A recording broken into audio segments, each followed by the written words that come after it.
सुप्रभात और नमस्कार। आज का दिन खास है। आज हम बाजार के पिछले सप्ताह की सांसें सुनेंगे। 1 फरवरी से लेके 6 फरवरी तक के 6 दिनों में क्या हुआ, क्या सीखे और आगे क्या सोचना चाहिए, ये है आज का opening bell radio special weekly review. मैं हूं आपका होस्ट और आज है 9 फरवरी। आज हम स्पीड नहीं डेप्थ में जाएंगे, बिना किसी जल्दी के, बिना किसी रिकमेंडेशंस के, सिर्फ एनालिसिस के साथ। ये रिव्यू सिर्फ जानकारी और शिक्षा के उद्देश्य से है, कोई भी स्टॉक या स्ट्रेटजी की सलाह नहीं है। बाजार में रिस्क हमेशा रहता है। चलिए पिछले हफ्ते की शुरुआत उस दिन से करते हैं जब जो सबसे अहम था, यूनियन बजट 2026 के दिन। 1 फरवरी सैटरडे, बजट डे, उम्मीदों का दिन।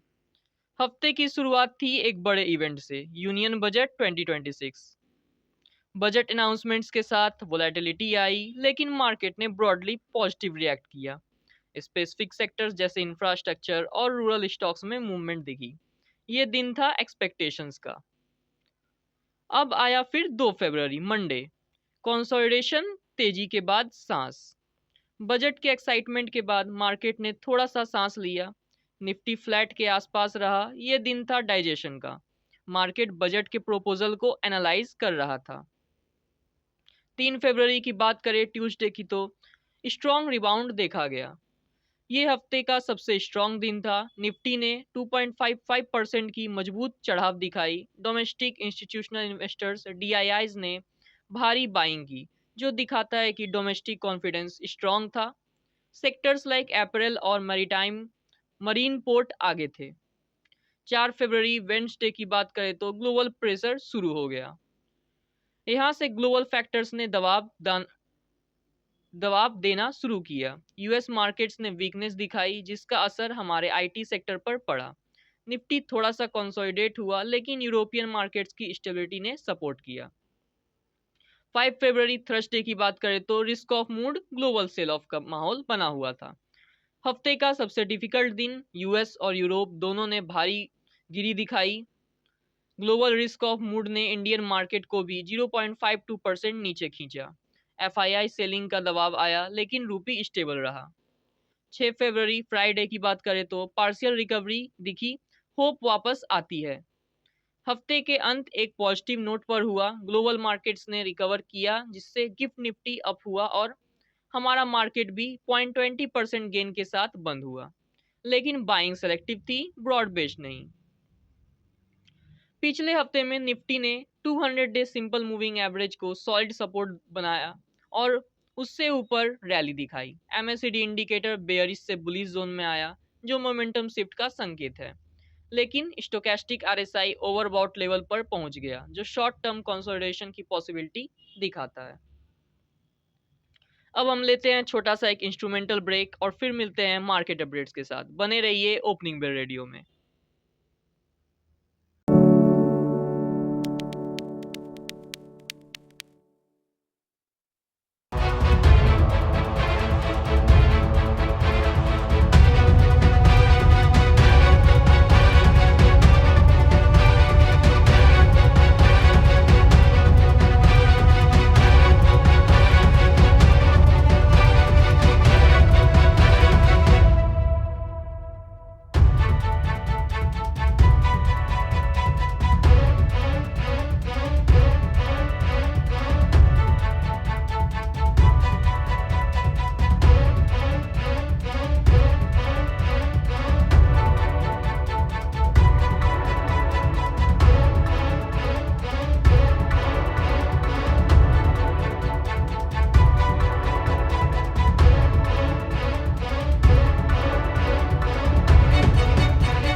कॉर्पोरेट एक्शंस की बात करें, ओवरव्यू की बात करें तो पिछले हफ्ते डिविडेंड अनाउंसमेंट्स के बादशाह रहा। कई कंपनीज ने डिविडेंड डिक्लेयर किया। ITC, Sun Pharma, Nestle India, Power Grid, Bharat Dynamics जैसे ब्लू चिप्स शामिल थे। ये कॉर्पोरेट इंडिया के कैश फ्लो स्ट्रेंथ का प्रतीक है। स्टॉक स्प्लिट्स और बोनस की बात करें तो कोटक महिंद्रा बैंक का स्प्लिट पिछले हफ्ते इफेक्टिव हुआ। धरीवाल कॉर्प ग्रो ईटीएफ्स की स्प्लिट एक्स डेट आई। डेल्फी वर्ल्ड एक्सीटा कॉटन की बोनस इशू आने वाली है। कॉर्पोरेट एक्शंस, डिविडेंड, स्प्लिट और बोनस को हमेशा कंपनी के फंडामेंटल्स के कॉन्टेक्स्ट में देखें। सिर्फ कॉर्पोरेट एक्शंस के चक्कर में स्टॉक ना खरीदें या ना बेचें।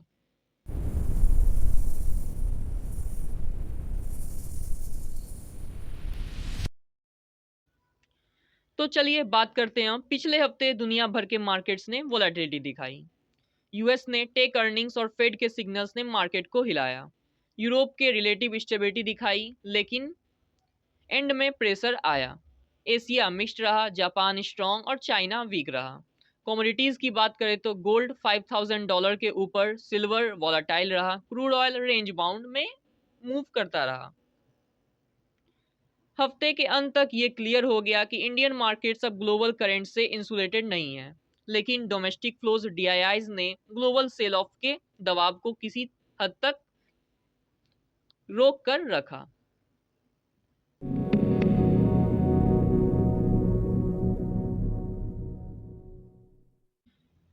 हफ्ते की बड़ी सीख, पिछले 6 दिनों से हम क्या सीखे हैं। डोमेस्टिक फ्लोज का दम, जब एफआईआईज बेचते हैं तो डीआईआईज खरीदते हैं। ये long term India growth story में डोमेस्टिक इन्वेस्टर्स की श्रद्धा दिखाता है। रिटेल इन्वेस्टर्स के लिए सिस्टमैटिक इन्वेस्टमेंट आईएसआई कॉन्फिडेंस का हिस्सा है। दूसरा, सेक्टर रोटेशन रियलिटी। मार्केट कभी भी सब स्टॉक्स एक साथ नहीं चलता। मार्केट में कभी भी सब स्टॉक्स एक साथ नहीं चलते। पैसा रोटेट होते रहते हैं, आईटी से कंजप्शन में, कंजप्शन से कमोडिटीज में, इसलिए पोर्टफोलियो डाइवर्सिफिकेशन जरूरी है।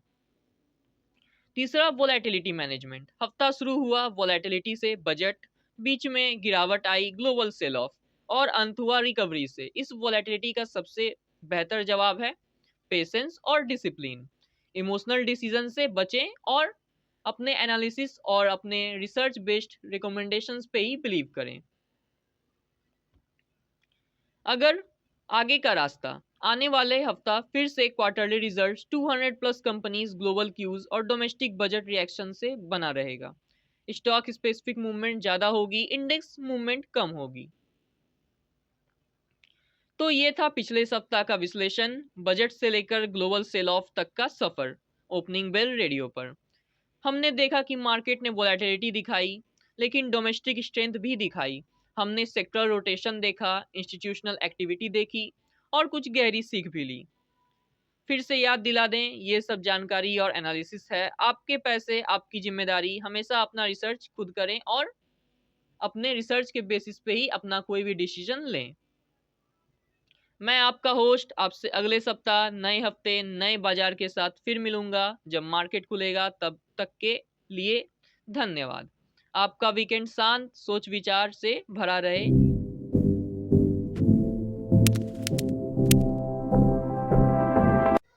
Disclaimer: Investment in securities market are subject to market risks. Please read all related documents carefully before investing.